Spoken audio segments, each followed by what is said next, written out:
Dua orang yang saling mencintai karena Allah, berjumpahnya karena Allah dan berpisahnya karena Allah, maka insya Allah siapa yang karena Allah itu akan diberikan naungan saat tidak ada naungan di padang mahsyar. Dulu Bapak yang dirahmati oleh Allah Subhanahu wa Ta'ala, sebelum kita mengulangi apa yang kemudian menjadi pembahasan kita, izinkan kami menyampaikan terlebih dahulu apa yang menjadi pembahasan kita. Yang menjadi pembahasan kita pada kesempatan malam hari ini seperti apa yang telah menjadi permintaan dari panitia, yaitu mengenai fikih kurban yang sebentar lagi kita akan mengupayakan untuk mengikuti ibadah kurban.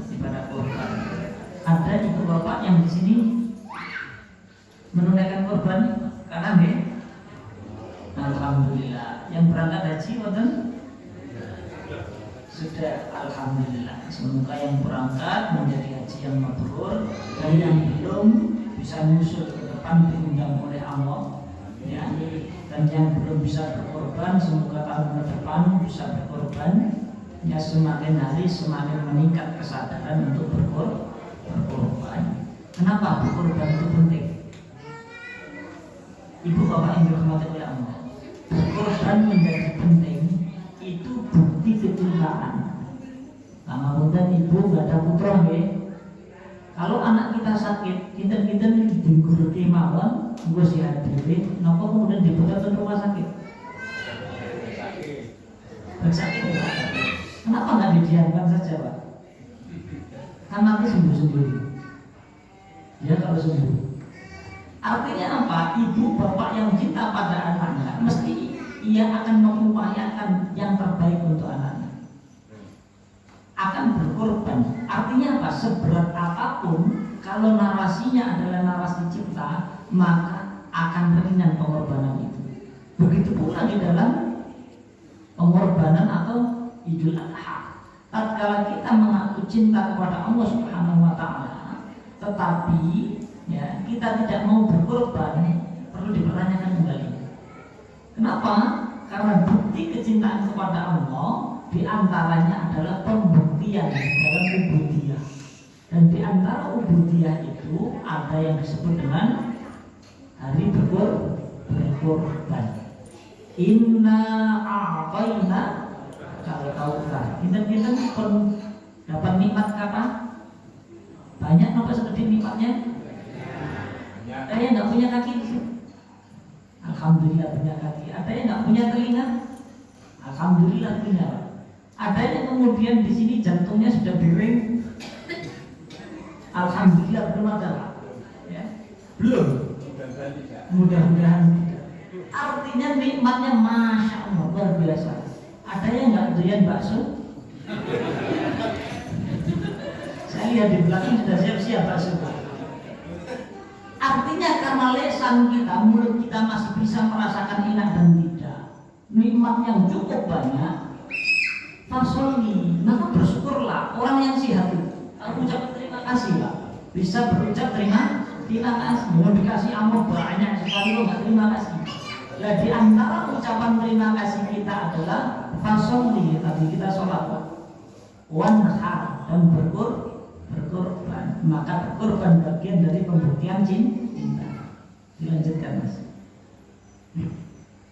Ibu bapak yang dirahmati oleh Allah, oleh karenanya mari kita membahas mengenai Idul Adha atau hari berkorban. Terlebih dahulu ada pemahaman secara hukum, amal ibadah dan adab menyambut Idul Adha. Karena nggak mungkin kita tiba-tiba Idul Adha tanpa menyambut dulu.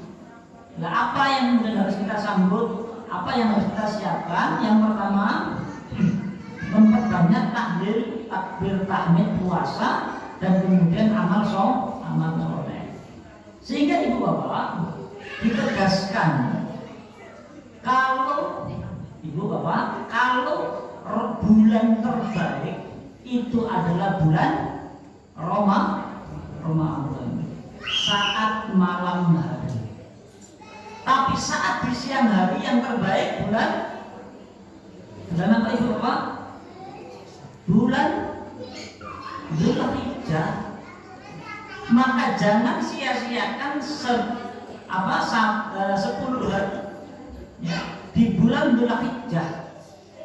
Maka mulai tanggal 1 Dzulhijjah sampai tanggal 10 disunahkan untuk memperbanyak amal soleh. Apapun yang kerjakan maka akan mendapatkan lipat ganda yang luar biasa. Saya ulangi, mendapat perlipatan dan ganda. Jadi kalau malam hari yang terbaik itu di bulan suci Ramadan terakhir. Kalau siang hari yaitu di bulan Dzulhijjah tanggal 1 sampai 10. Nah, ini sudah selesai. Sebagai mayoritas ulama sudah sepakat, sudah clear masalah pembahasan ini. Selanjutnya apa? Memperbanyak tahlil, takbir, tahmid dan puasa. Ini saya tulis bunyi takbirannya. Kalau istilah kita bilang. Tulisannya gini kalau ditarjem. Kenapa tarjem menulis ini? Karena yang ada di dalam hadis itu ini Pak. Selebihnya itu hanya tambahan dan kemudian tidak ada di dalam hadis. Pernah dengar? Wa azazun dahu wa zamal wahdah dan seterusnya itu pernah dengar? Tidak ada dalam hadis. Maka ditarjem tidak ditulis. Yang ada itu ini Pak. Sama satu lagi apa? Takbir 3 kali terus ditutup dengan kabiro. Maka takbirnya gini Pak. Allahu Akbar, Allahu Akbar, Allahu Akbar, Allahu Akbar kabiro. Itu kalau takbirnya 3 kali. Tapi kalau takbirnya 2 kali bunyinya yang seperti ini. Allahu Akbar, Allahu Akbar, la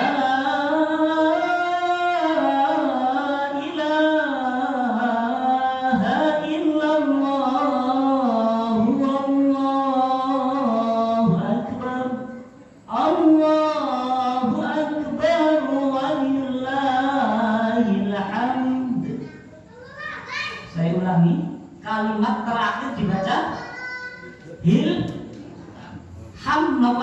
hamd, dibaca hilhamd, besok dirubah takbirannya. Selama ini yang sering didengarkan hilham, ini apa betul? Kalau ham itu al-huma itu artinya demam, berarti segala demam untuk Allah. Ini C dengan. Maka hamdu itu ada dalnya Pak, berarti qalqalah hilhamd. Begitu okay? Jadi besok nggak boleh takbiran walillahil hamd. Kalau hamdalnya nggak kebaca itu namanya huma. Huma dalam bahasa Arab itu artinya panas, demam. Berarti artinya apa? Dan segala apa? Dan bagi Allah apa kondisi demam. Nah, ini makanya harus benar kalau baca apa makharijul huruf. Sampai sini bisa dipahami ya?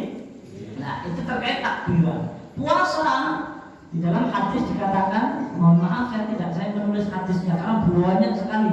Sengaja saya buat serat-serat ringan saja. Su'ila anin Nabi Muhammad SAW. Nabi itu ditanya an yaumil Arafah, mengenai hari Arafah. Yukaffiru sanatil madhi wal baqiyah.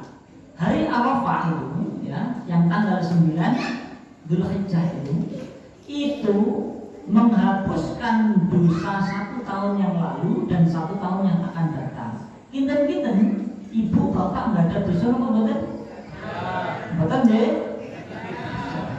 Betul itu. Nah karena kalau banyak, kalau sadar kita banyak dosa, kok diberikan peluang dihapuskan dosa setahun yang lalu dan setahun yang akan datang, kok nggak diambil? Ini kok kemakin atau gani?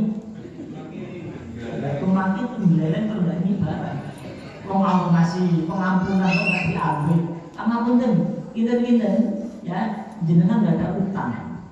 Kalian tonggo, terus kemudian tetangga, Mas kalau ikhlaskin, jenengan seneng, nama kemudian orang usah bayar. Jenengan ada utang, misalnya hutangnya ya 50 juta atau 100 juta. Terus tetangga ini kebetulan dapat rezeki luar biasa, terus seneng. Mas tak ikhlas dong, buat jenengan, buat anak-anak jenengan sekolah. Kita jenengan seneng, nama kemudian orang usah bayar. Seneng nama betul tak? 50 juta dengan pengampunan Allah di negeri akhirat kelak dijauhkan dari neraka, ini mulia 50 juta sama pengampunan Allah. Lah kita jenengan bolos tidak puasa Arafah, apa puasa Arafah besok? Insya Allah puasa nggih, maka diusahakan puasa Arafah. Yang kedua puasa Arafah tanggal 9 Dzulhijjah. Yang ketiga berhias dan memakai wangi-wangian. Saat kapan? Saat berangkat ke tanah lapang. Berhias, pakai wangi-wangian ini sunnah bagi laki-laki. Tapi bagi perempuan tidak disunahkan. Ya. Ayu ra'atin istaqtarat famarat ala qaumin yajidu rihaha faqulu 'ainin zaniyah. Setiap wanita yang memakai wangi-wangian terus berdandan berlenggak-lenggok berdilihat laki-laki dinikmati, masya Allah. Terus harumnya dicium. Wa kullu 'ainin zaniyah, setiap mata yang melihat zina. Pertanyaan saya, zina ini enten pasangannya kok bener? Kumpul-kumpul kok kebuli kok bener? Bener nggih? Disebut kumpul kebo karena apa? Karena perilakunya seperti kebo. Maka orang berzina itu ada pasangannya. Kalau ada yang melihat berarti ada yang dilihat apa betul? Kalau yang melihat saja zina berarti yang dilihat zina apa betul? Zina. Maka sunnah pakai wangi-wangian itu bagi laki-laki. Sunnah pakai wangi-wangian di rumah itu bagi istri untuk menghadap suami. Termasuk pakai sesuatu yang indah. Lah saat mau sholat id disunahkan pakai pakaian yang terbaik dan wangi-wangian. Ustaz, saya lagi haid, apakah boleh ikut ke lapangan? Boleh, yang tidak boleh sholat. Tapi harus kemudian diupayakan ke tanah lapang untuk ikut sholat, walaupun itu sunnah. Yang keempat, puasa sejak fajar sampai sholat Idul Adha. Kalau saat Ramadan, terus sholat Idul Fitri, kita disunahkan untuk makan agar sebagai pembeda daripada hari-hari sebelumnya. Lah Idul Adha sebaliknya. Idul Adha apa? Setelah adzan subuh itu fajar sampai nanti penyembelihan diupayakan tidak makan. Sunnahnya memang puasa. Kenapa? Karena nanti ada hari atau ada jam di mana kita menikmati daging. Begitu je. Yang kelima, berangkat dengan berjalan kaki dan pulang melalui jalan yang lain. Jangan berangkat jalan kaki namun motor. Jalan kaki namun motor, Pak. Salahnya di mana? Lapangan kasihan. Lapangan parkir lebih motor. Lebih ya. Kalau jauh pakai motor nggak apa-apa. Maksudnya ini sunnah kalau memang jaraknya dekat terjangkau. Jalan kaki dan cari jalan lain. Kenapa? Sebagai syiar. Umat Islam berbondong-bondong membesarkan asma Allah. Yang keenam, sholat dihadiri seluruh umat Islam. Dalilnya di sini banyak nanti disebutkan oleh saya. Pelaksanaan Idul Adha. Selanjutnya. Waktu dan tempat sholat dikerjakan setelah matahari terbit dan berketinggian 1 penggala, kurang lebih setengah jam sejak terbitnya. Jadi sholat ini untuk takmir, untuk panitia penyelenggara, ya, setengah jam setelah terbitnya matahari. Kalau Idul Fitri 2 penggala, berarti apa? Berarti 1 jam setelah terbitnya matahari. Berarti apa? Idul Adha dan Idul Fitri waktunya itu sama seperti waktu sholat duha mulainya. Hanya saja Idul Adha lebih dahulu. Kenapa? Karena kita mau punya agenda. Begitu deh. Maka setengah jam panitia, jangan sampai kemudian terlalu maju atau terlalu mundur. Nanti kesiangan nggak tambah-tambah. Begitu deh. Dilaksanakan di lapangan, tidak di masjid yang berjarak 100 hasta atau 200 meter dari masjid. Karena Nabi itu kalau sholat di lapangan, kebetulan jaraknya dari masjid itu 200 meter. Bukan harus 200 meter. Ini yang pernah dilakukan Nabi di dalam hadisnya 200 meter atau 1000 hasta. Kok ternyata 1 kilo perjalanan jenengan naik motor kita, kan gitu deh. Apalagi sekarang saya kira jarang yang mau jalan kaki. Imam membuat sutra. Saat kemudian sholat id karena di lapangan harus dikasih pembatas di depan imam. Itu yang disebut sutra. Pelaksanaan sholat 2 rakaat tanpa adzan iqamah, imam membaca as-sholatul jami'ah.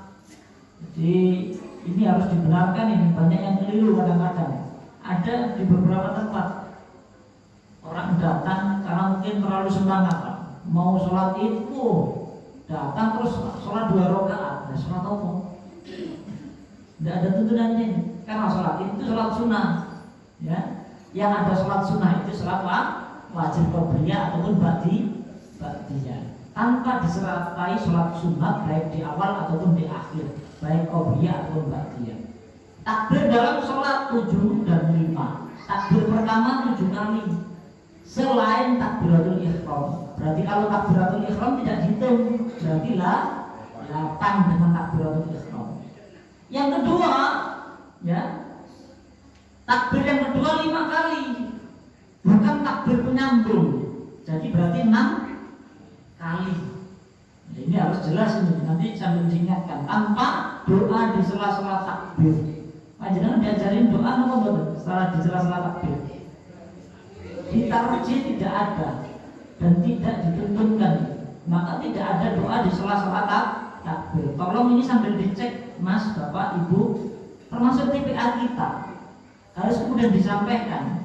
Nggak perlu anak diajarin doa di sela-sela takbir karena nggak ada tuntunannya.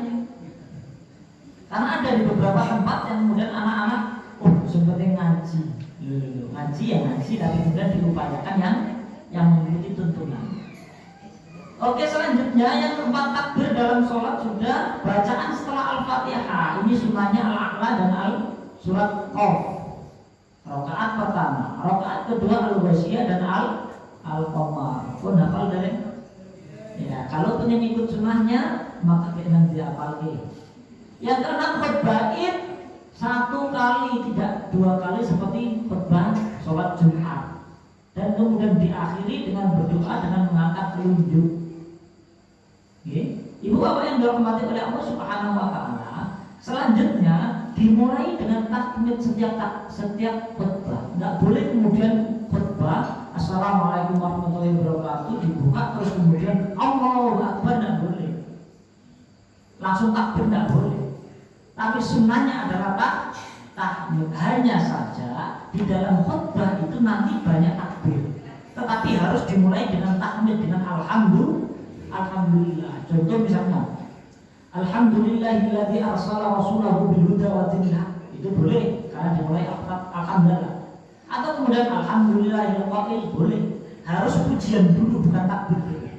Itu sunnah di dalam khutbah. Maka bisa dicek yang khutbah di tempat panjenengan itu takbir sik nopo tahmid sik. Kalau takbir dulu berarti baru belajar khutbah. Begitu je. Ini harus jelas, ini sunnahnya. Kadang-kadang kita menjadi pengikut saja karena nggak pernah khutbah, akhirnya yang penting melok. Padahal keliru. Maka perlu kemudian diluruskan, diingatkan. Begitu je. Ibu apa yang dirahmati oleh Allah, selanjutnya ini kita sudah mulai masuk ini udhiyah. Udhiyah itu penyembelihan. Berbicara penyembelihan ini penyebutannya banyak sekali. Ada udhiyah, ada yaumun nahr, ya. Ada anhar, ya. Fasholli lirabbika wanhar. Udhiyah adalah merupakan jamak dari dhahiyah yang berarti binatang sembelihan. Disebut juga nahar, ibadah kurban, maksudnya ialah bentuk ibadah kepada Allah dengan menyembelih binatang tertentu di hari-hari tertentu. Itu apa?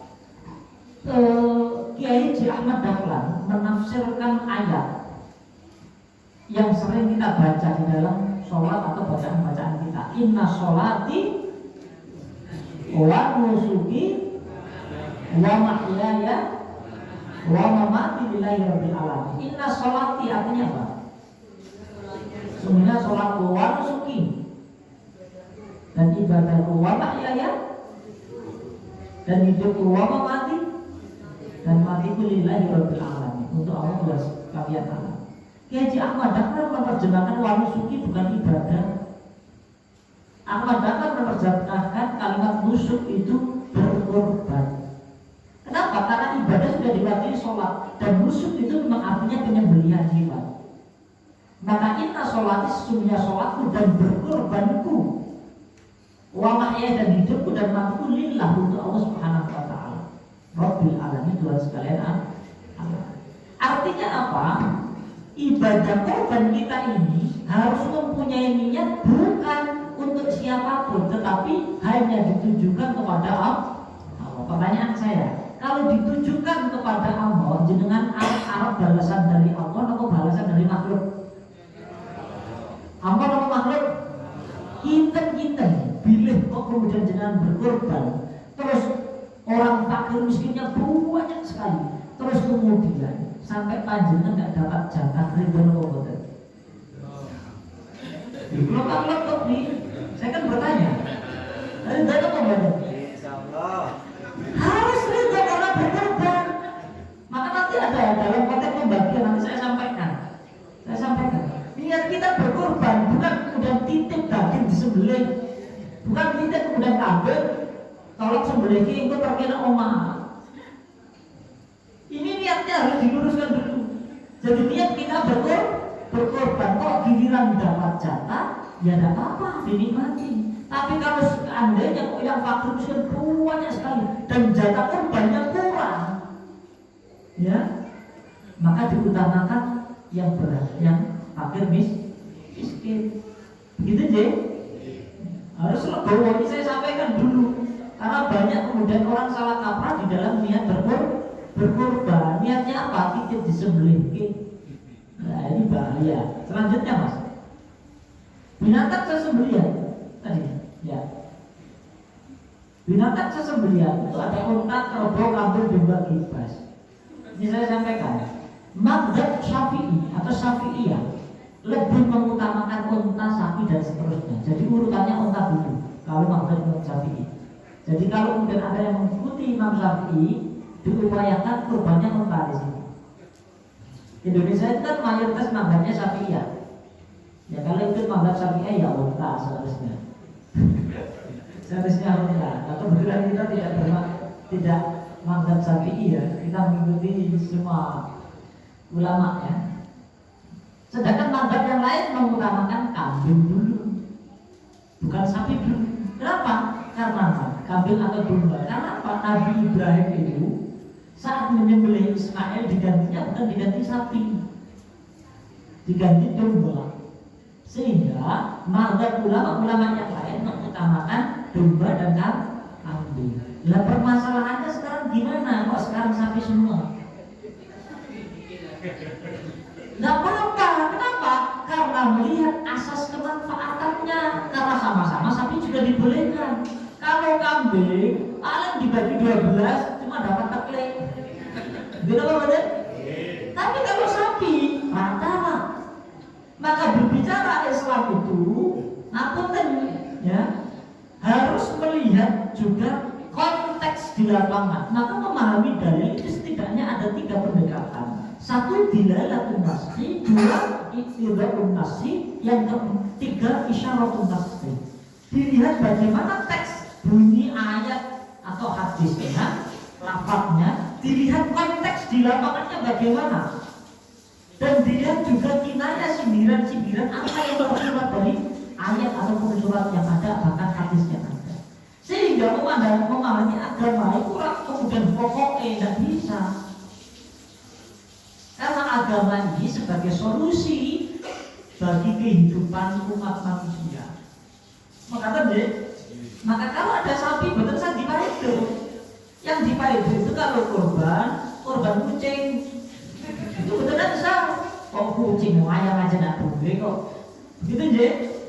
Maka kalau urut-urutannya unta, kerbau, kambing, domba, kibas dan seterusnya menurut mazhab Syafi'i, tapi menurut yang lain dimulai dari domba atau kambing. Maka ada tradisi biasanya, nggak tahu ya. Kalau di sini saya kurang begitu paham Pak ya, karena saya kebetulan asli Jawa Timur. Kalau di tempat kami di jamaah itu biasanya korban ada 7 orang sapi Sapi ya kayak di sini sama. Tetapi apa? Biasanya dari rumah, walaupun sudah korban sapi, ikut 7 gitu tadi, dari rumah mesti bawa kambing. Karena apa? Biar mantap. Bawa domba, ada yang bawa kambing. Biasanya dari rumah gitu biasanya.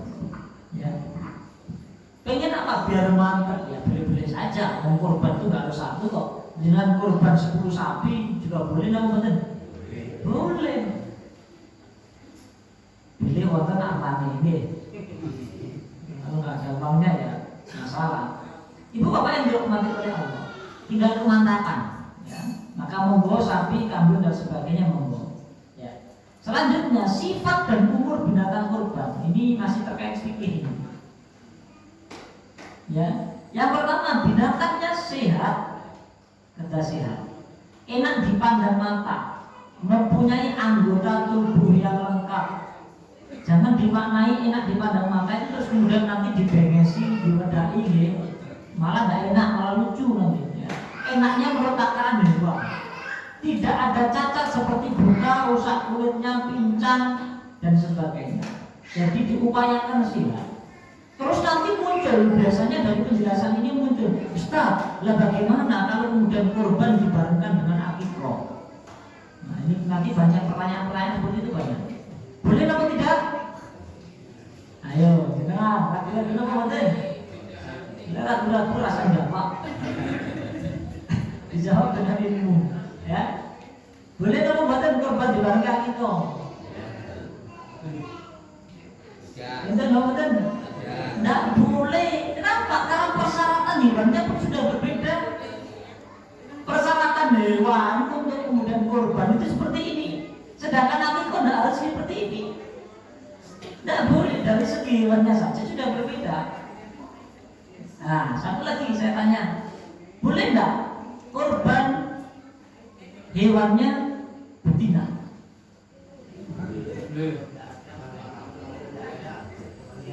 Pertanyaannya boleh tidak? Boleh nggak boleh? Boleh. Bukan kalau nggak ada jantan. Kalau nggak ada jantan berarti nggak akan ada betina kan gitu. Diusahakan yang jantan. Kenapa? Karena dia khawatirkan resiko dengan betina itu akan mengurangi populasi. Yang kedua, dia khawatirkan panjenengan tidak tahu kalau hamil. Kalau hamil maka mesake kasihan. Maka umumnya jantan, tetapi nggak harus jantan. Bisa dipahami sampai sini ya? Boleh betina, tapi biasanya kalau kemudian ke masjid bawa betina, jangan isin apa isin? Korban murah harganya. Karena biasanya betina murah ya Pak. Boleh, tetapi harus bisa memastikan tetap bagus, baik dan tidak hamil. Nah bagaimana ngecek biar tidak hamil? Cek medis di USG. Bayar USG 500.000 ya Pak. USG, saya kebetulan karena punya kuda saya waktu hamil itu saya USG dan sekali USG itu 500 sampai 1 jutaan USG kuda. Dan memang gitu Pak, USG. Bisa dilihat hamil orang, aku nang sini cacing.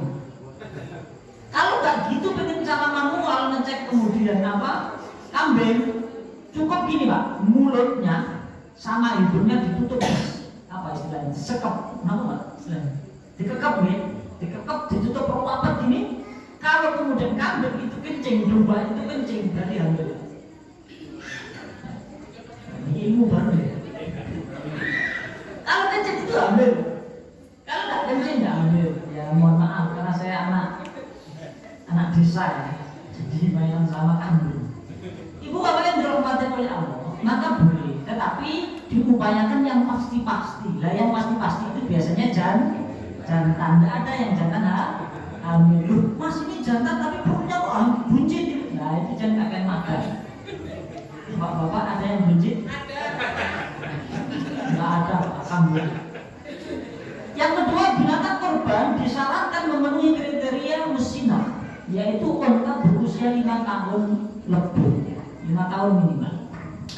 Sapi, kerbau 2 tahun atau lebih. Kambing 1 tahun, domba 1 tahun atau lebih. Tetapi sebagian ulama terkait dengan domba, ada yang membolehkan tidak harus 1 tahun, 9 bulan boleh, 9 bulan boleh. Tetapi ulama lain juga menjelaskan kalau memang tidak ada yang usia 1 tahun, maka anak kambing boleh, tetapi yang layak. Kalau memang tidak ada, ini kondisinya kalau memang tidak ada. Tapi kira-kira panjenengan tumbas kambing, sapi itu wonten sehat atau mboten, Pak? Wonten nggih? Ada. Maka upayakan usianya memenuhi. Jadi beli itu jangan sekedar gede, ditanyakan, Pak. Kalau kemudian sapi pun powel nopo dereng. Kalau kuda powel itu kisaran 1,5 tahun sampai 2 tahun itu powel. Powel itu nopo, Pak? Lepas giginya ini itu dicek, biasanya 2 tahun sudah lepas. Ya kalau unta 5 tahun. Jumlah binatang kurban untuk 1 orang atau satu keluarga. Ya, untuk unta 7, sapi 7, kambing 1. Tapi apakah boleh sapi, unta, kerbau 1 orang? Boleh-boleh saja. Apakah boleh kambing tapi di atas namakan 1 keluarga? Boleh tidak? Boleh juga. Karena pernah Nabi melakukan itu. Boleh. Ya, tetapi umumnya 1 kambing 1. Dan kalau atas nama keluarga boleh, yang tidak boleh itu saya iuran dengan panjenengan yang tidak ada hubungan darah, tidak 1 keluarga 1 rumah. Tidak boleh. Tapi kalau kemudian tetap di atas namakan keluarga, tetap nanti di atas namakan 1 orang, tapi untuk 1 keluarga. Penjelasannya sini ya. Oke, saya lanjutkan. Lanjutnya Mas.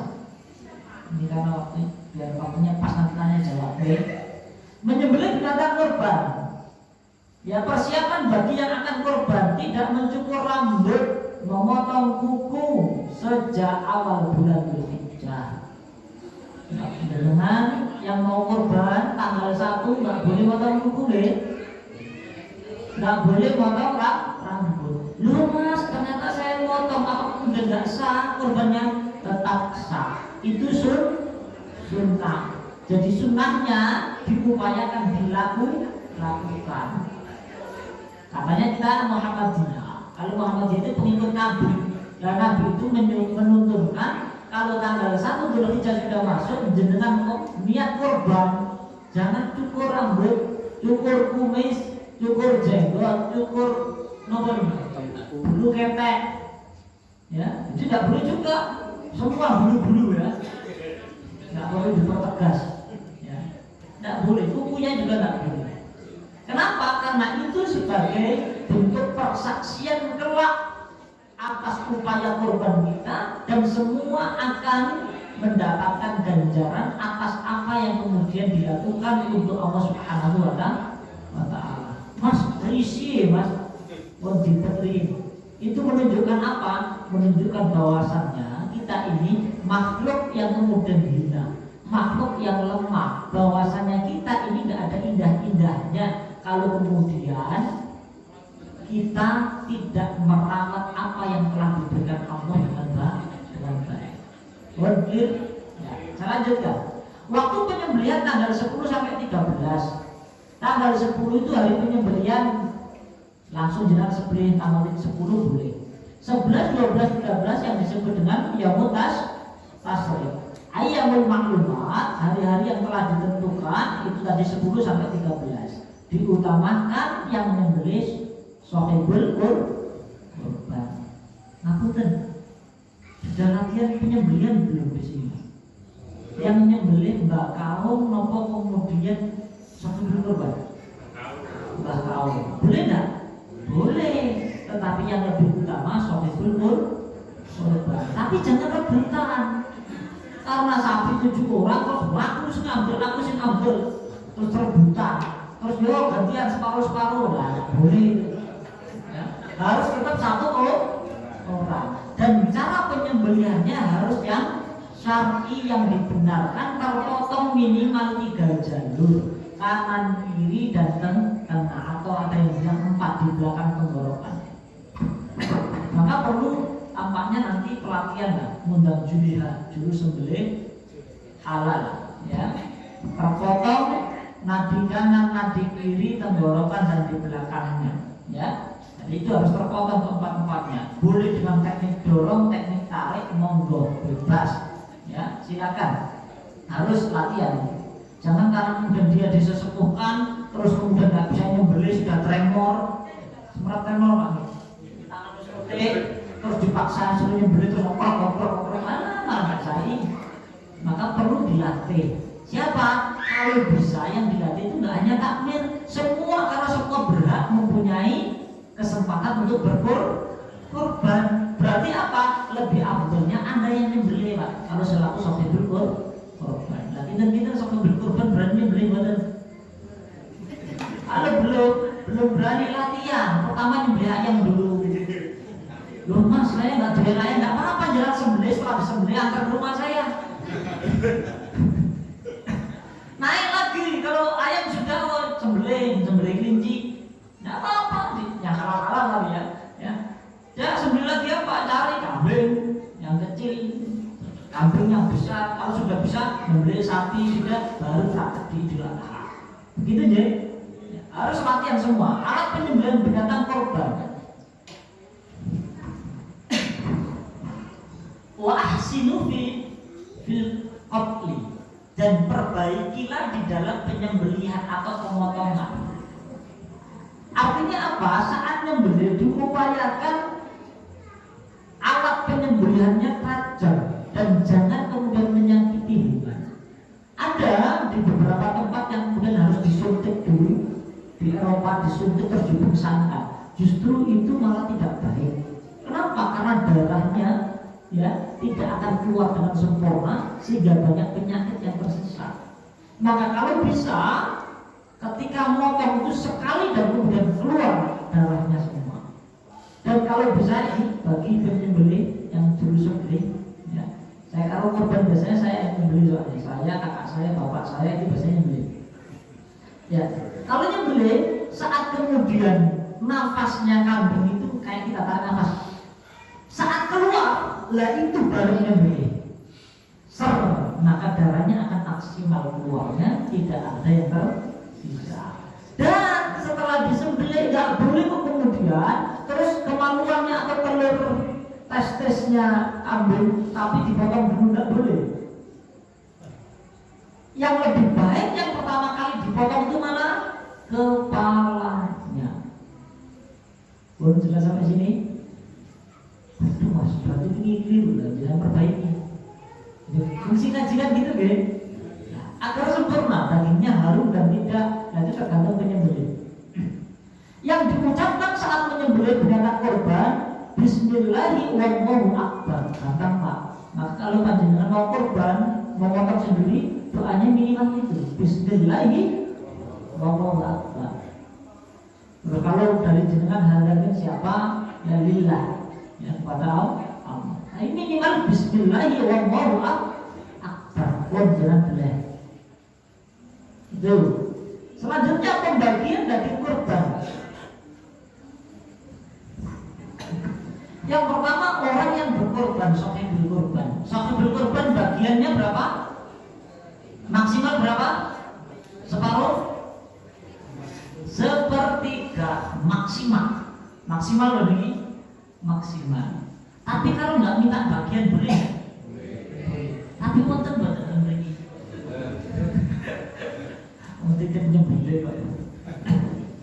Maka maksimal adalah sepertiga daripada hewan kurban yang dapat bagian. Yang kedua, fakir miskin. Di dalam himpunan pusat tarjih, termasuk nanti bisa cari buku ini. Ini produk tarjih. Khusus idain 2 sholat hari raya dan kurban. Nanti dalil-dalilnya di sini banyak.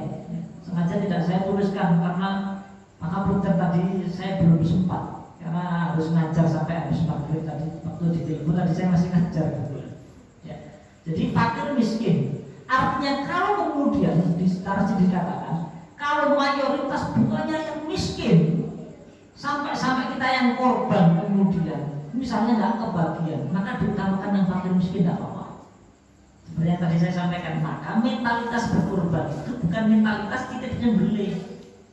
Mentalitas berkorban itu yang memang betul-betul niat berkorban. Namanya orang berkorban itu ringan apa berat? Ya berat namanya berkorban, Pak. Berkorban itu kan sesuatu yang berat. Kalau ringan itu bukan berkorban, Pak, namanya piknik. Berkorban itu kalau kemudian gini, Pak, jenengan nggak ada musibah, tetapi kemudian jenengan masih punya tugas harus nyelak-nyelaki. Berat apa enteng, Pak? Berat. Tetapi kalau ayo monggo siapa yang derek piknik, setiap yang berangkat saya kasih uang saku 50 juta, kendaraan gratis, terus kemudian makan gratis, tidur di hotel. Jenengan enteng lo kemudian sambat, kok saya tetap Mbok 100. Oh. Ibu bapak yang dirahmati oleh Allah, maka saat berkorban memang kita harus melatih diri untuk kemudian apa? Untuk belajar ikhlas. Kodenya, kaidahnya di dalam kitab Al-Hikam karya Ibnu Athaillah As-Sakandari, beliau menegaskan ini: ma'ahbabta syai'an, panas telinganya. Saya tinggal mau nih. Ma'ahbabta syai'an illa kunta lahu 'abdan wa huwa la yuhibbu an takuna li ghairihi 'abdan.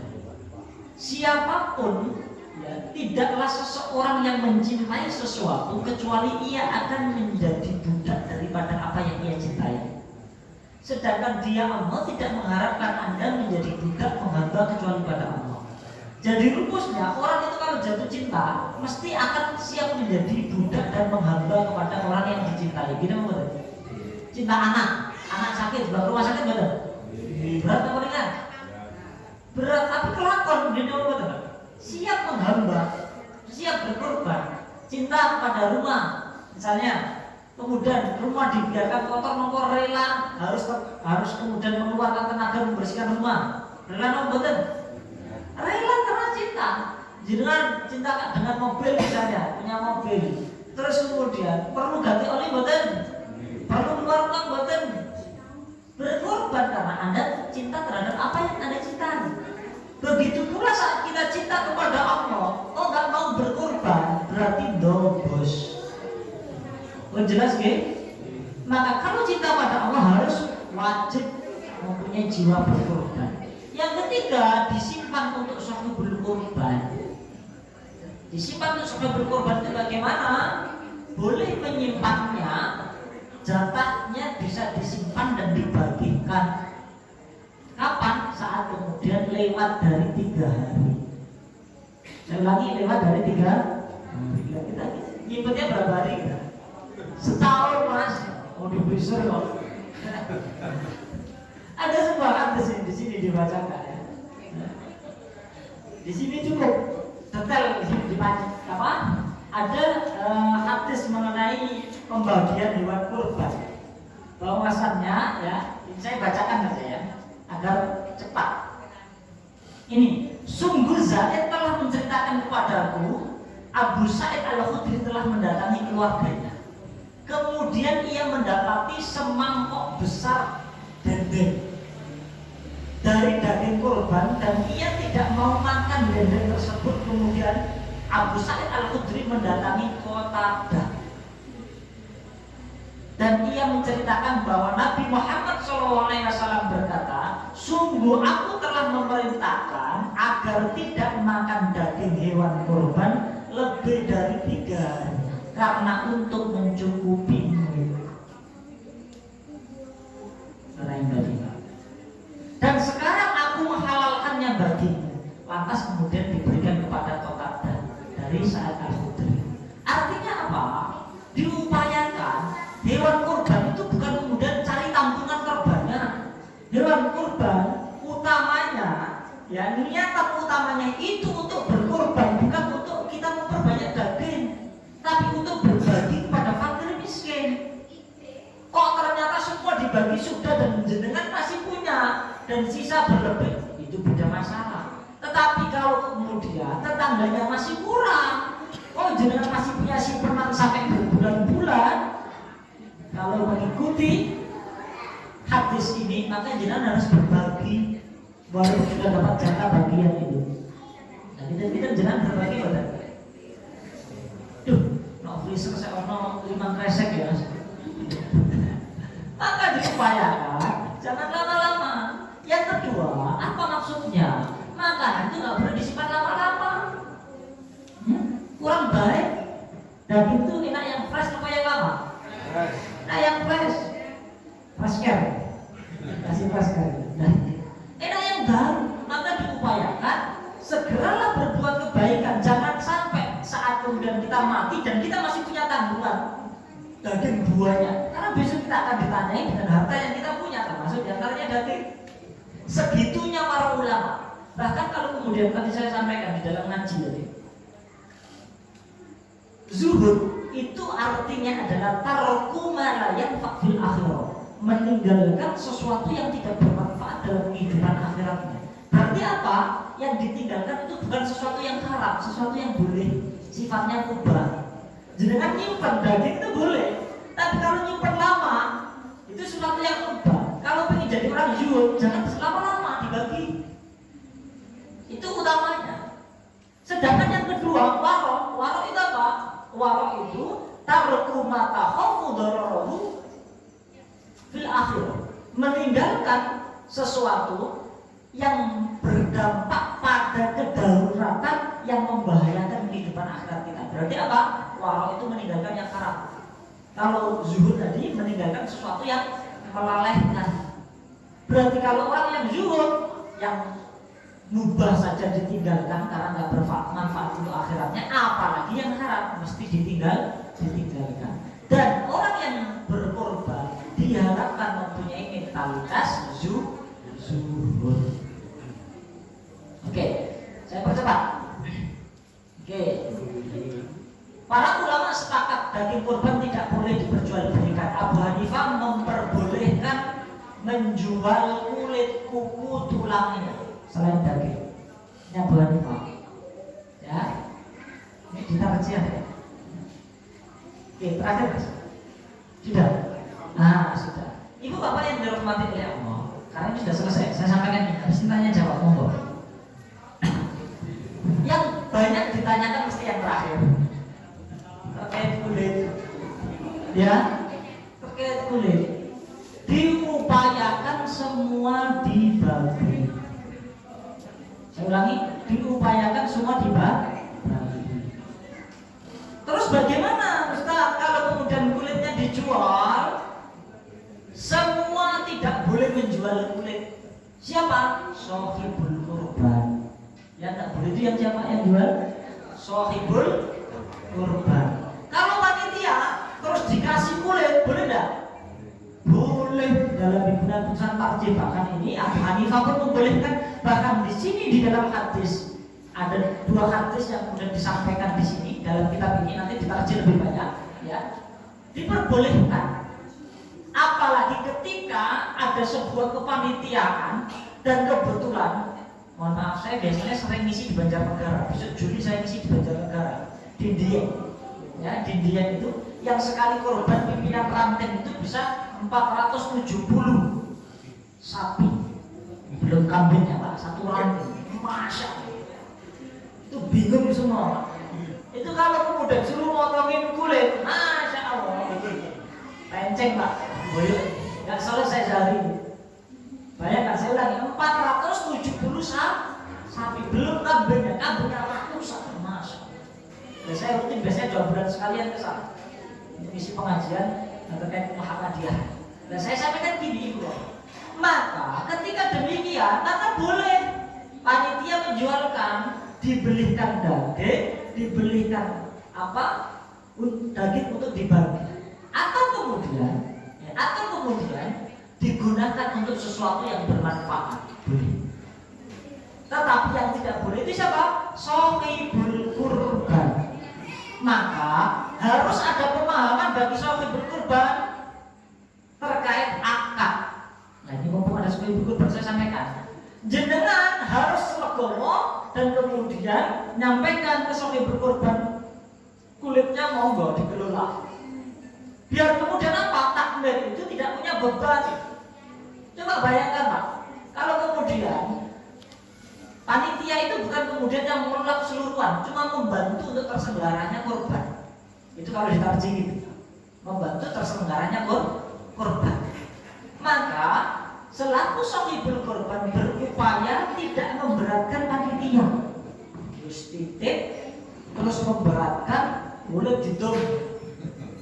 Tidak apa-apa kalau mau minta ya, minta boleh tidak apa-apa, dikasih saja. Tapi kalau banyak, masya Allah, wijinan beliau bahkan beliau bisa dipahami gitu. Sehingga jangan kemudian berkorban terus kemudian keakuannya muncul. Kan ada di beberapa tempat, aku berkorban terus, korban kok gue kudu ini, korban kok malah ngatur ini. Ini juga membahayakan. Kalau demikian pun membawa beliau karena panitia masuk itu hanya mempermudah. Begitu nggih? Itu. Yang kedua, ya, terkait kemudian jaga, nggak boleh dibayar dengan daging. Kalau mau dibayar dari uang di luar itu, entah kas masjid, entah kemudian dari sohibul korban diminta untuk kemudian bayar jaga. Tapi tidak boleh dari apa yang kemudian jadi jatah apa?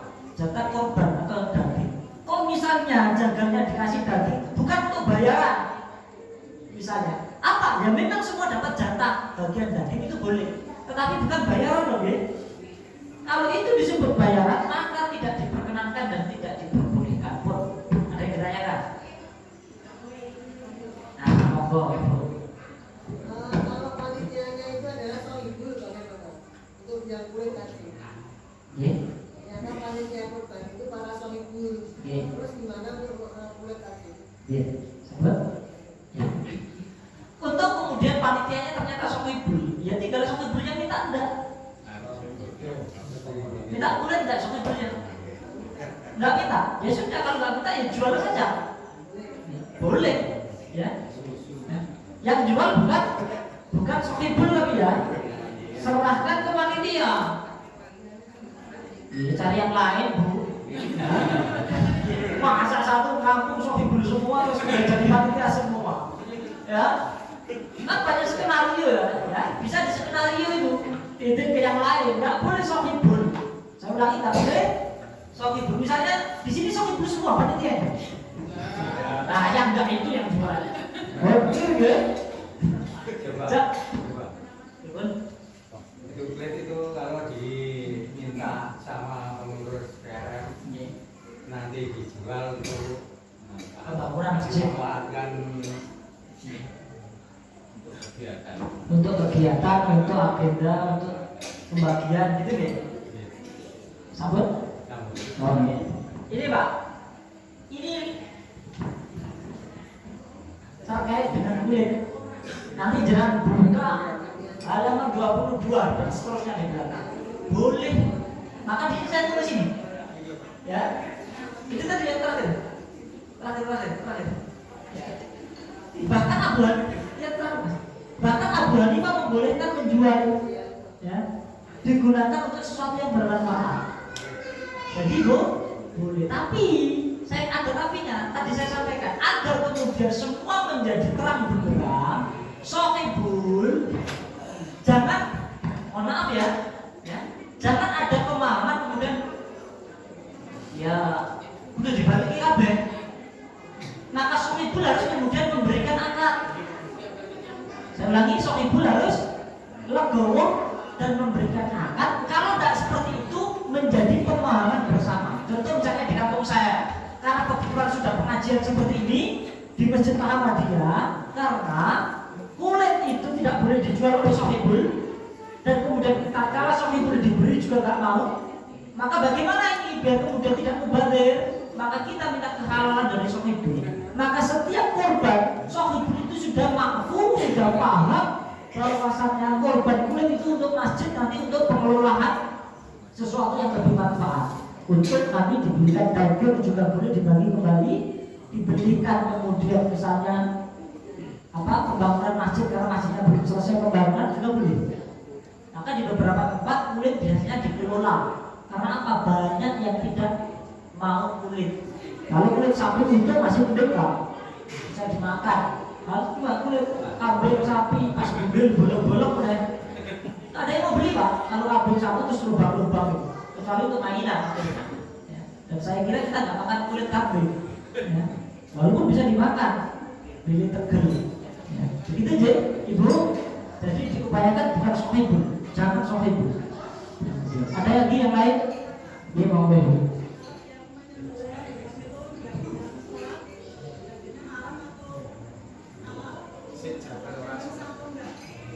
Oh ya, jadi bagus ini bagus pertanyaan, saya senang.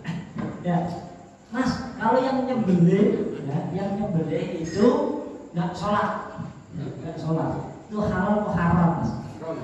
Halal atau haram? Ya. Bahasanya nggak gitu, ya. Bahasanya nggak gitu. Kalau yang nyembelih itu baca doa atau tidak, bukan sholat atau tidak. Ya. Kalau korban umumnya memang harus sudah sholat. Kalau dilarang, ya, dia yang korban karena dia sohibul, ya, punya keutamaan menyembelih, tetap halal. Saya ulangi, tetap halal, tapi baca doa loh, dan teruntuk korbannya bukan untuk selain Allah, pada Allah. Tetapi kurang afdal.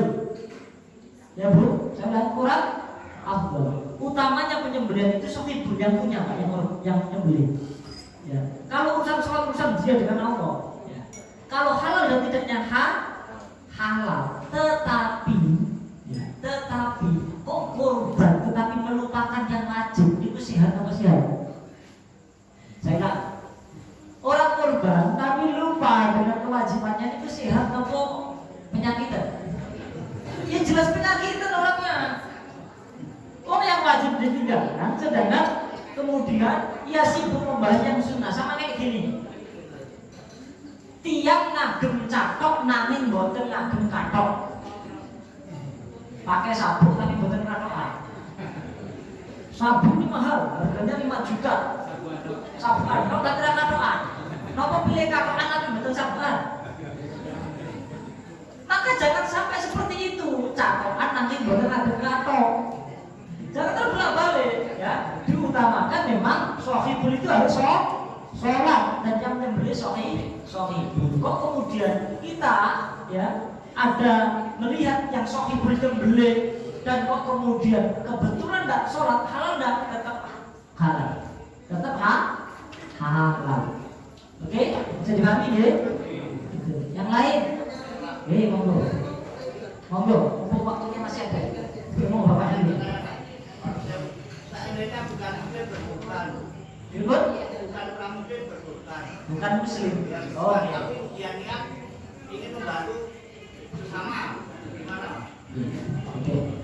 Itu bukan disebut korban. Syarat korban itu muslim. Berarti bukan disebut korban. Ya. Disebut sedekah. Ya, dan sedekah itu bagi orang muslim. Ya. Ya nilainya cuma bantu saja. Sedekah itu dapat pahala. Apakah dia dapat pahala? Tidak dapat, Pak.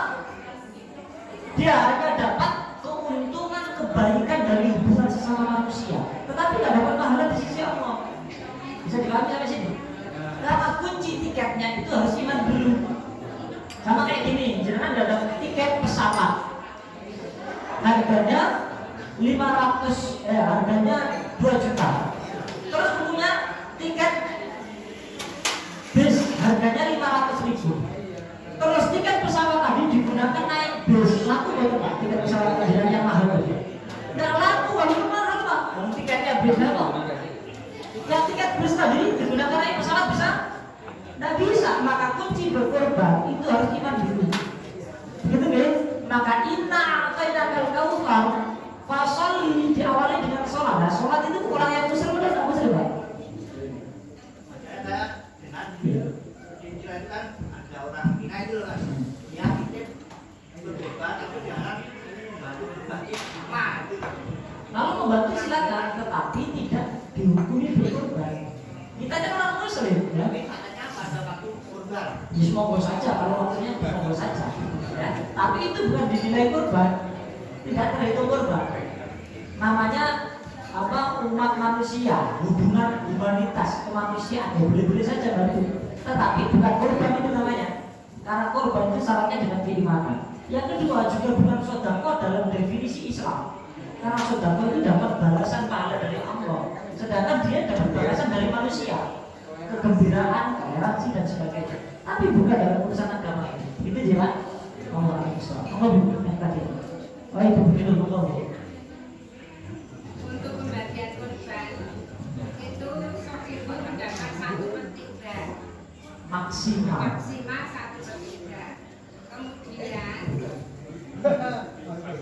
misalnya yang 1/3 lagi fakir miskin. Kemudian misalnya gini, saudara Sohibul itu bukan fakir miskin, tetapi juga tidak berkorban. Itu kita beri hadiah sebagai sebagai hadiah dari Sohibul korban, boleh apa tidak? Apa?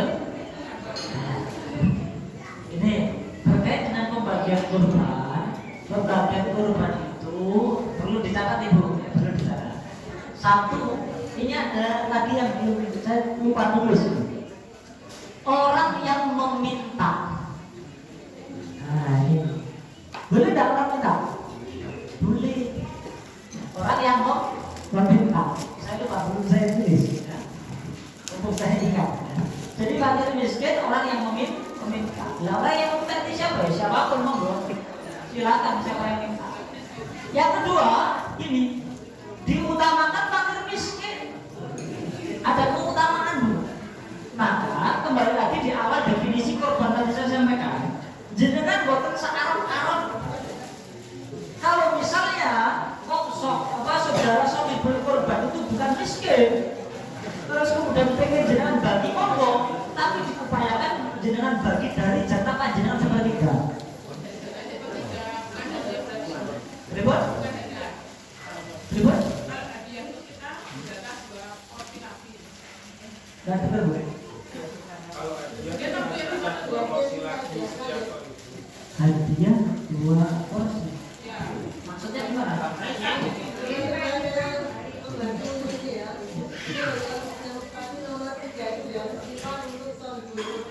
Ya.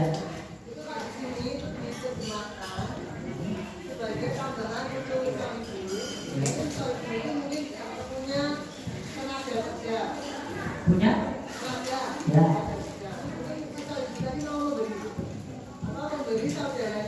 Ya.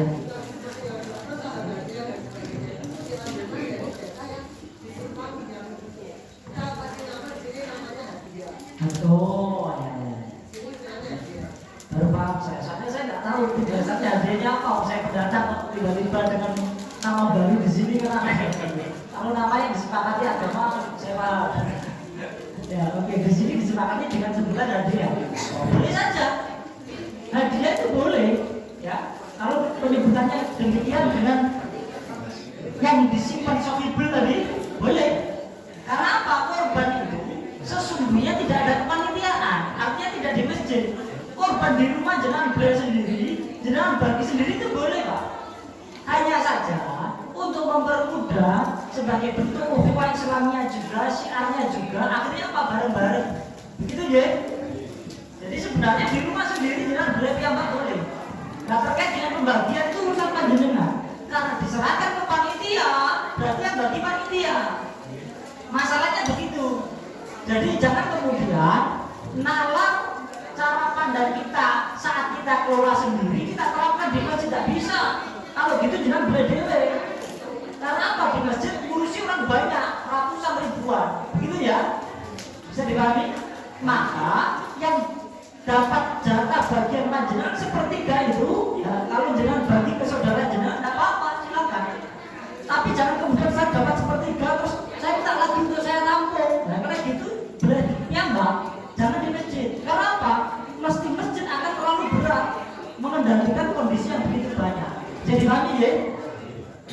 Jadi, ya, tetap. Jangan kemudian menaikkan korban dengan emosi, dengan nafsu, tapi dengan tuntunan. Seringkali karena loh tradisi saya gitu Mas, bukan tradisi, kita ngomong aturan agama. Begitu ya? Oke, apa Bu? Oh iya.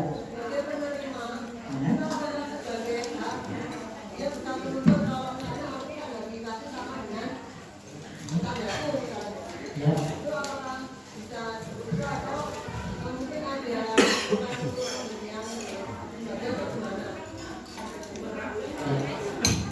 Oke, untuk terkait dengan orang fakir miskin, apakah bisa menuntut? Apakah bisa menuntut? Nah, ini pertanyaan yang berat. Pertanyaan yang berat. Di sini nggak dibahas. Pembagiannya ke fakir miskin. Artinya apa? Seupaya mungkin takmir panitia yang mengelola itu harus tahu data fakir miskin, jangan meleset.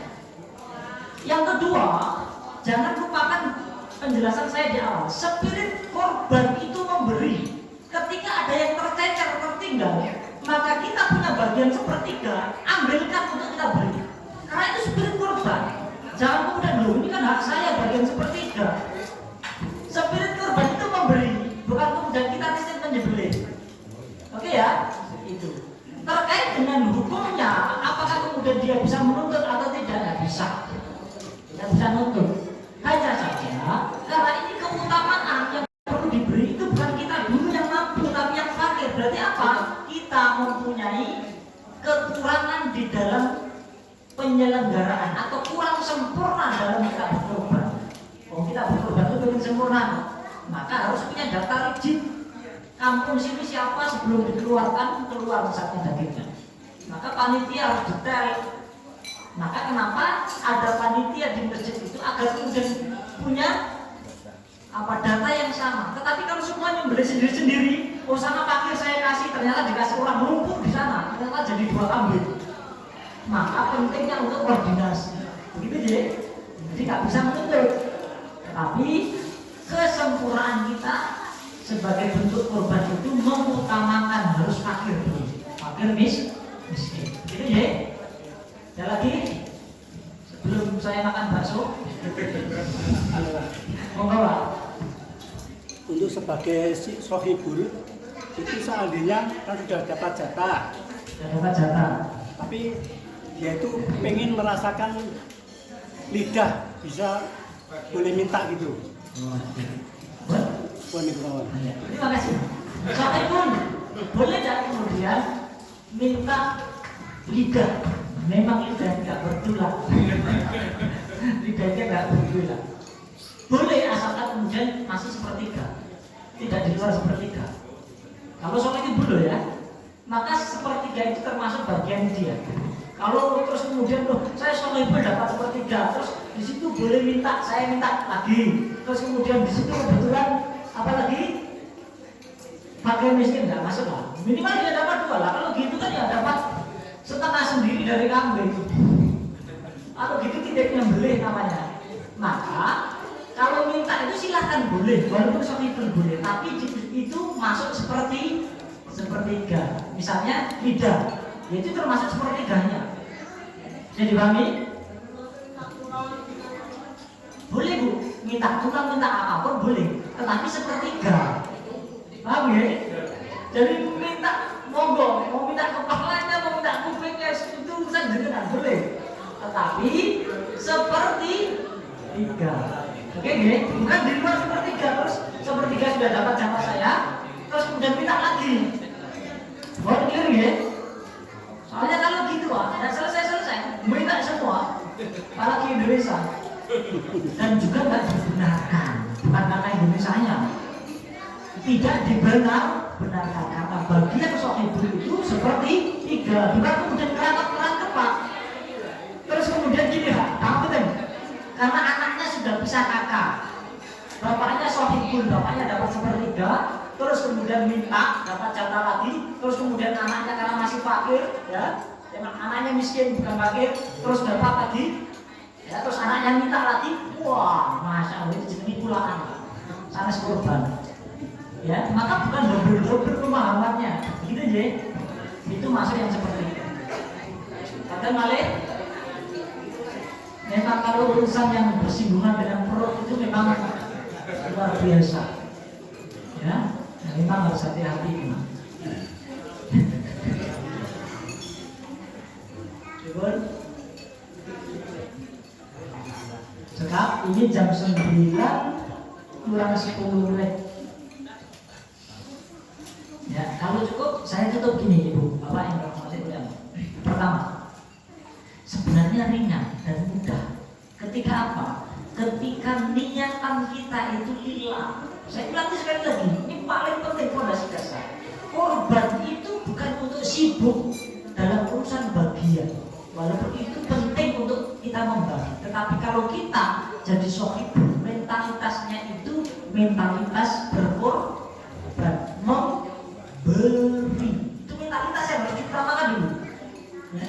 Bukan kemudian aku korban kok lah. Itu boleh saja minta. Tetapi mentalitas yang harus ditanamkan untuk berkorban itu adalah memberi. Kok giliran dapat, alhamdulillah. Yang kedua, Hasan Al-Basri menegaskan gitu. Ar-rijalu salafatun. Masih ada waktu sedikit ya. Yang pertama, manusia itu dibagi menjadi 3. Yang pertama, farrajulun kal-hida. Manusia yang seperti makanan. La yustaghna anhu, yang selalu dicari-cari dan diburu. Artinya apa? Karena kehebatan, kebaikan, manfaat yang telah diberikan orang ini sehingga ia memberikan dampak yang baik. Di antaranya orang yang memberi, dan di antara bentuk pemberian dalam ubudiyah kita adalah berkorban. Maka ya, jadikanlah diri kita seperti makanan yang selalu dicari orang. Bukan sebaliknya, kita yang mencari-cari, golek-golek. Niatnya berkorban kok untuk membantu orang. Artinya apa? Orang mendapatkan kemanfaatan, kebaikan dari diri kita. Yang kedua, kata Hasan Al-Basri, farajulun kaddawa la yuhtaju illa hinan ba'dahinin. Yaitu manusia yang kedua itu manusia yang seperti obat, yang dibutuhkan sewaktu-waktu, tidak setiap hari dibutuhkan. Ya. Obat panas, sakit panas cari obat panas, sakit kepala cari obat sakit kepala. Obatnya nggak setiap hari dimakan, pas sakit saja. Ini masih mending orang yang dicari karena apa? Masih dibutuhkan. Maka jadilah orang pertama dan kedua yang dibutuhkan, termasuk dalam urusan ibadah kita. Tapi jangan menjadi manusia yang ketiga, orang ketiga. Nah, orang ketiga itu biasanya gimana Mas? Berikut bu orang ketiga. Kata Hasan Al-Basri, farajulun kaddan, manusia yang seperti penyakit, la yuhtaju ilaihi abadan, yang tidak dibutuhkan sama sekali. Kita kumpul-kumpul terus kawan kita datang, penyakit itu kok ber pernah gitu. Nah, berarti indikasi kita jadi penyakit, jangan sampai jadi penyakit. Kalau saya sakit kepala saya di sini, sakitnya di sini atau di sana Pak? Ya di sini. Kalau gigi saya lagi sakit di sini, sakitnya di sana atau di sini? Di sini. Artinya penyakit itu melekat. Maka orang yang menjadi penyakit orang ketiga itu umumnya dekat, yang kemudian memberikan kenyamanan. Maka ketika sesuatunya haram terus kemudian nyaman, tinggalkan. Maka jangan dekat-dekat dengan keharaman agar tidak nyaman. Awalnya curhat-curhatan, gini Pak Badan. Akhirnya udah ketemuan, habis ketemuan terus bakso, habis itu kemudian janjian. Akhirnya apa yang terjadi? Penyakit lah. Kalau penyakit terjadi, apa yang terjadi? Ya, penyakit, namanya penyakit merusak. Kalau ada 2 orang laki-laki perempuan berkumpul, bertemu, berkholwat, tidak mahram, yang ketiga setan, maka memang yang ketiga itu setan, maka jangan jadi yang ketiga. Nah, dalam konteks ibadah, jadilah yang pertama dan kedua juga, yang selalu dibutuhkan. Lah korban kita ini dibutuhkan oleh orang fakir miskin. Bukan kemudian uang itu titip lah. Kalau titip itu ya bukan mentalitas berkorban namanya, mentalitas apa? Titip. Ya, kalau itu memang orang nggak mau susah namanya Pak. Orang nggak mau susah. Dan berkorban itu adalah mentalitas, bukan perhitungan. Nah betul. Kata yang ikan perhitungan apa betul? Banyak. Kenapa tidak berhitungan dengan Allah saja kita? Tetapi perhitungan dengan urusan dunia. Sebagai penutup saya buka satu ayat. Pas, berarti habis. Sebagai penutup, silakan dibuka nanti sepulang dari sini surat Al-Hajj ayat 11. Allah mengatakan gini, wa minan nasi may ya'budullaha ala harfin fa in asabahu khairun itma'anna bih wa in asabathu fitnatun inqalaba ala wajhihi khasira dunya wal akhirah. Ada orang itu menyembah Allah, ngaku Islam, ya korban juga. Tapi kemudian beribadahnya, berkorbannya hanya pada tepian. Apa pada tepian? Enggak dengan keyakinan, dengan keraguan, perhitungan karena urusan dunia. Kata Allah apa? Wa in asabahu khairun itma'anna bih. Kalau diberikan keenaan, ujian yang enak, rezeki, diberikan daging macam-macam, oh masya Allah, enak sekali. Akhirnya Pak puas.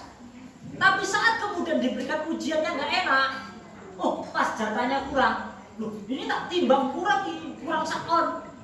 Masya Allah, saya protes kurang sakon. Masya Allah, kurang setengah on diprotes, masya Allah.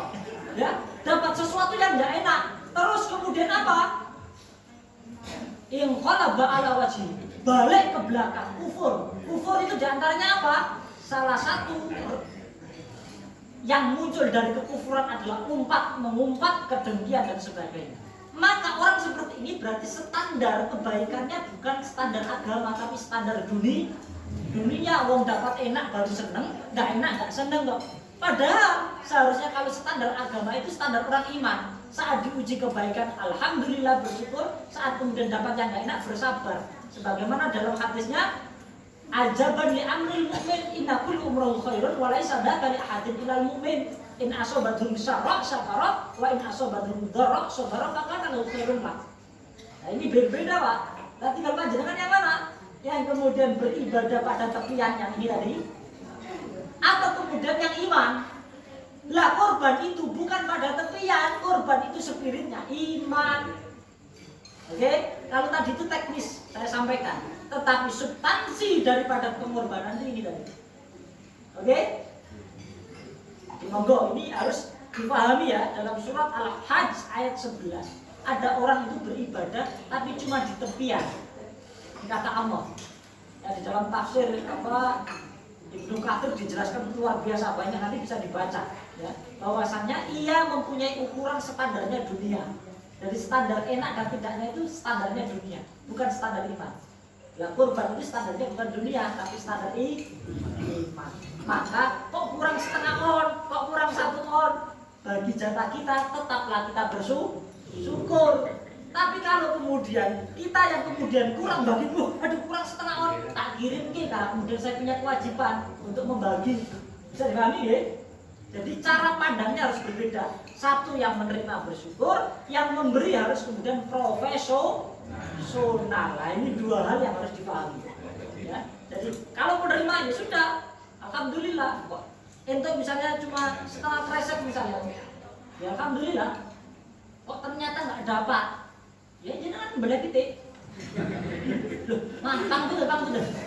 Untuk hari kurban itu hari makan sebenarnya. Kok dilala nggak pernah dapat? Mohon maaf, jenengan kan nggak merantau, saya merantau Pak. Saya di Jogja, 2003 saya masuk Jogja, nggak punya saudara di sini saya masalahnya. Orang-orang yang kos dan sebagainya itu siapa yang memperhatikan? Ketika nggak punya, maka tetaplah mempunyai spirit makan, tuku ayam, tuku daging itu nggak apa-apa. Jadi apa? Upayakan kita tetap harus apa? Mengikuti sunnah pada saat kurban makan. Nyate mulai nyate senajan adanya tempe bakar saja dah. Perantai Pak kita Pak. Ya. Maka panjenengan juga harus memperhatikan, nggak hanya fakir miskin yang minta-minta atau yang butuh. Siapa? Mahasiswa yang kos di sini banyak nggak? Betul Pak? Yang kontrak ada? Nah itu diperhatikan Pak, jangan kemudian warga saya sudah, terus yang kontrak terus kaliran. Masya Allah, itu juga PR panjenengan. Pohon kenapa ya? Ini Pak, dingin ini baksonya ini. Bon, saya kira itu kurang lebihnya mohon maaf. Ibu bapak yang dirahmati oleh Allah, mari kita berdoa kepada Allah agar apa yang kita upayakan diijabahi oleh Allah dan kurban yang kita laksanakan diterima oleh Allah dan menjadi kurban yang terbaik dan bisa selalu meningkat sehingga kita menjadi hamba Allah yang terbaik dengan pembuktian pengorbanan kita di hadapan Allah. A'udzubillahi minasyaitonir rajim. Bismillahirrahmanirrahim. Innallaha wa malaikatahu yusholluna 'alan nabi ya ayyuhalladzina amanu shollu 'alaihi wa sallimu taslima. Allahumma ighfir lil muslimina wal muslimat wal mu'minina wal mu'minat al ahya'i minhum wal amwat innaka sami'un qaribun mujibud da'wati ya qadil hajat. Rabbana la tuzigh qulubana ba'da idh hadaitana wa hab lana min ladunka rahmah innaka antal wahhab. Ya Allah, jangan Engkau kembalikan kami surut ke belakang menjadi orang yang kufur setelah Engkau memberikan petunjuk hidayah kepada kami dengan agama Engkau ya Allah. Ya muqallibal qulub tsabbit qulubana ala dinik wa ala ta'atik. Ya Allah yang Maha membolak-balikkan hati, tetapkan hatiku berpegang pada agamamu, tetap menjalankan ketaatan kepada Engkau tanpa berharap yang lain selain berharap kepada Engkau ya Allah. Allahumma aslih dzata baitina wa alif baina qulubina. Ya Allah, lunakkanlah hati kami, lunak hati kami yang keras satu dengan yang lainnya, lunak atas ketaatan, atas petunjuk Engkau ya Allah. Allahumma ahsin akibatana fil umuri kullaha wa ajirna min hayyid dunya wa adzabal akhirah. Ya Allah, perbaikilah urusan kami di dunia, urusan rumah tangga, urusan anak, urusan istri, urusan suami, urusan jamaah, urusan masyarakat dan negara kami, baik di dunia dan di akhiratmu ya Allah. Allahumma ja'al hadha baladan Indonesia amina wajnubni wa baniya an na'budal asnam. Ya Allah, jadikan negeri Indonesia ini negeri yang tenang, aman, makmur, baldatun thayyibatun wa rabbun ghafur.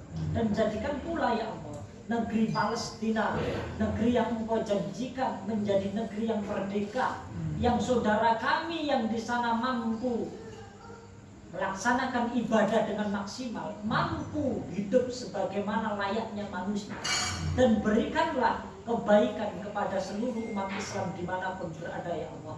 Akhirnya Rabbana hab lana min azwajina wa dzurriyyatina qurrata a'yun waj'alna lil muttaqina imama. Ya Allah, kami punya partner yaitu istri kami ya Allah. Maka jadikan istri kami istri yang solihah, yang menyejukkan mata, menjadi keluarga sakinah ya Allah. Kami punya anak ya Allah, jadikan anak kami anak yang soleh dan solihah, yang menjadi penyejuk mata, yang membanggakan kami di dunia dan di akhirat ya Allah.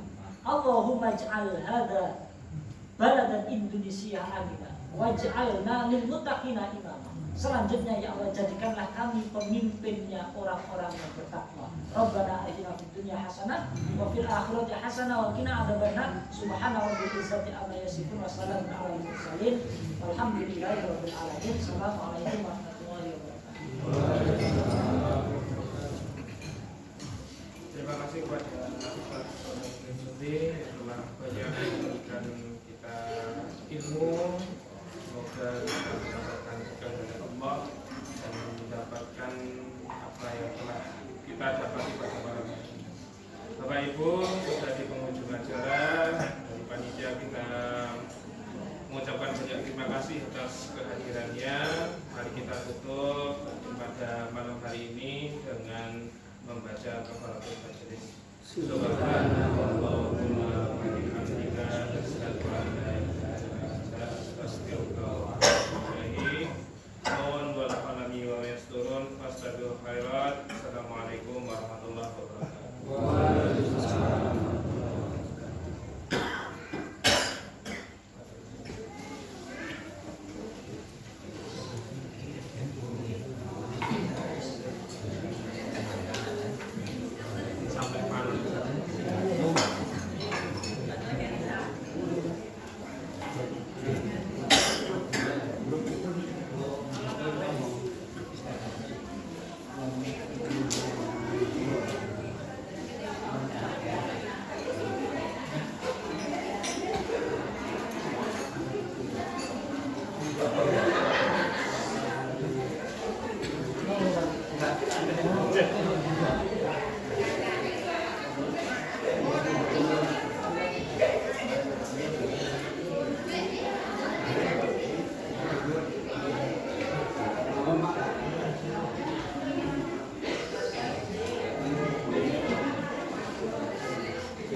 Pak Taufik itu namanya siapa?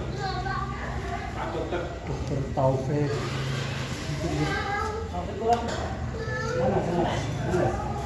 Itu ahli bedah. Ahli bedah. Oh, jangan lah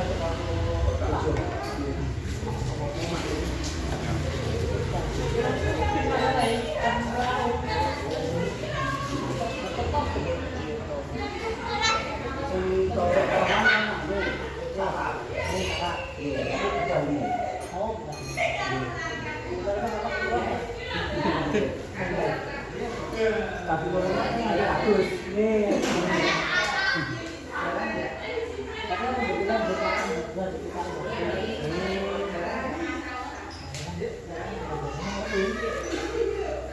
Bisa jalan sama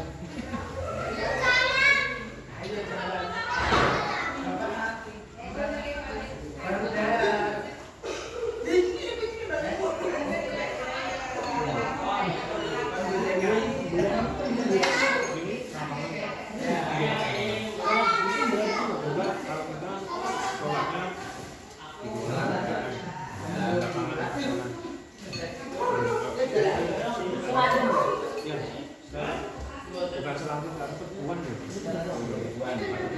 jeblok soalnya dulu ya.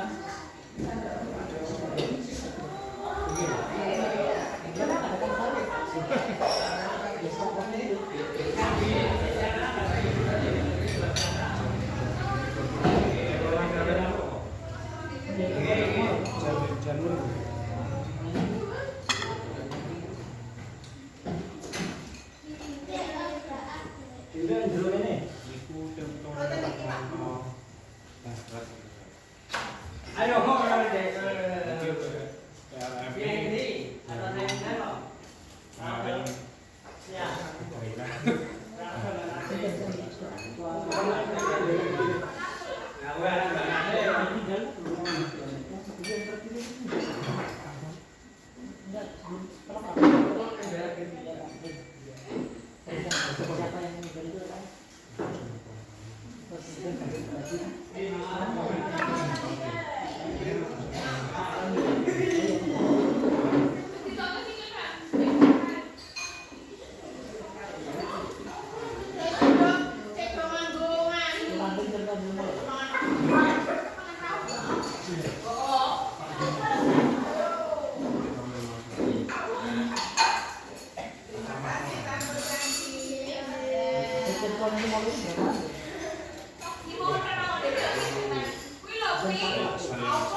Timnya itu Bu. Itu dulu.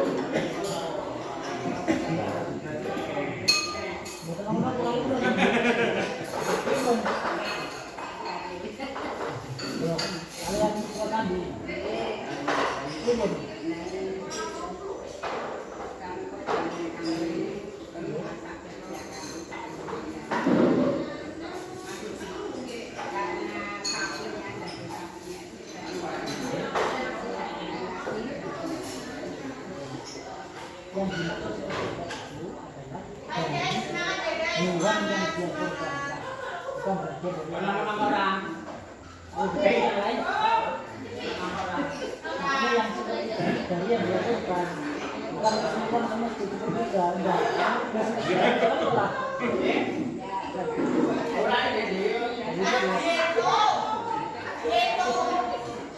Kambing, seperti tiga kambing.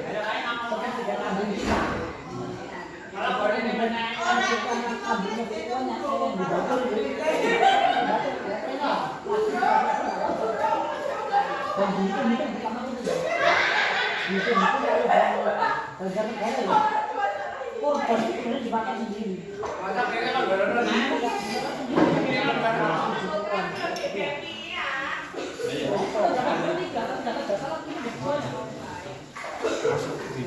Oh ini sama pembersih aja buat organ.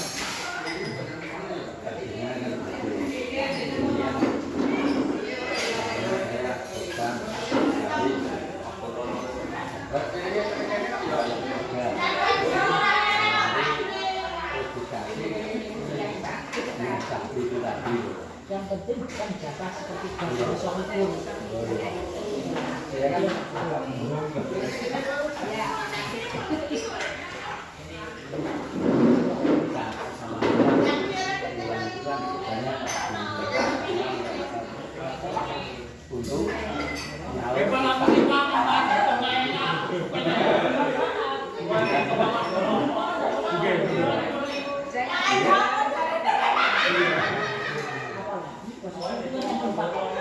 Orang yang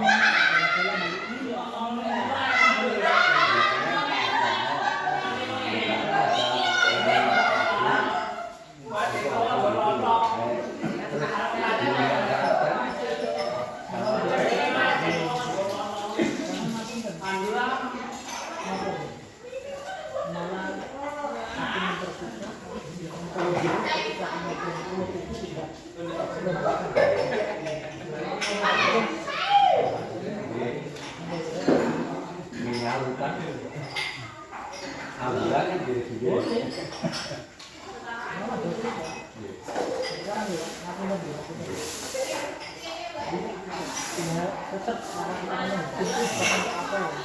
Kamu mungkin kita mati lama.